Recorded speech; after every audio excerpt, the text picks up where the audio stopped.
I travel a lot, like a lot, and people always ask or assume, hey Cam, you're an accountant, you're probably writing off all this travel, so what's your secrets? Yes, I do claim a lot of travel, and in this video, I'm going to show you how you can do exactly the same. Remember, generally speaking, you can expense anything or any expense that you incur to earn income. Now, there are some exceptions to this based on the income tax, of course, but based on that, if you are traveling with a business purpose, you're able to write off that travel. So let's take a look at what's business purpose for traveling.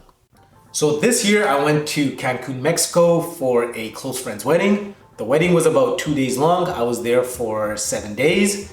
And after the wedding, I met a couple of business associates. I went out to dinner with a client slash friend. I worked on making content, and I also wrote my ebook while I was there in Mexico. So does this mean I can expense that trip? As you can tell, the primary purpose that I went on this trip, the primary reason I booked this travel was because I was going to this wedding. Now, all that other stuff came in secondary, but the main reason I went was for the wedding. So that means the purpose of this trip was not purely business. So therefore, I cannot expense the hotel and the airfare.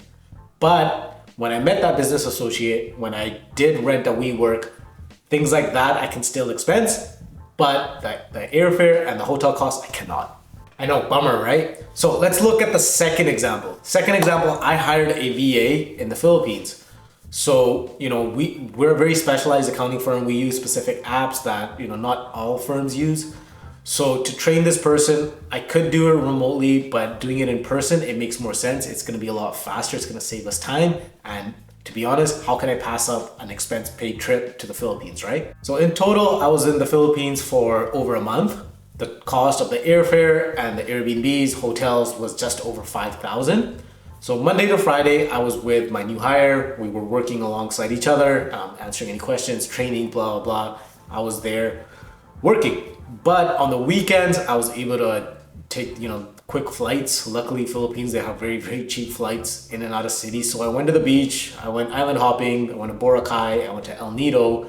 And what do you think? Do you think that trip could be expensed? Because the primary purpose of this trip was to meet my VA, meet my new hire, and also train her, that's the reason why I booked the flight, that's the reason why I booked the hotels.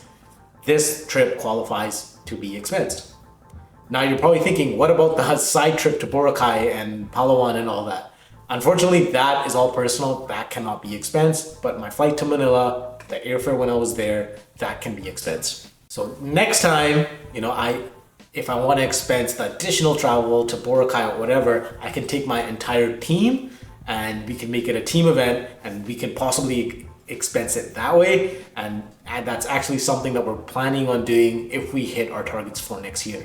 So there you have it. The key deciding factor if you can expense your travel is what was the primary purpose of this travel. Did you go for business or was it mostly for personal? Don't forget to like, share, subscribe. I'll see you in the next video.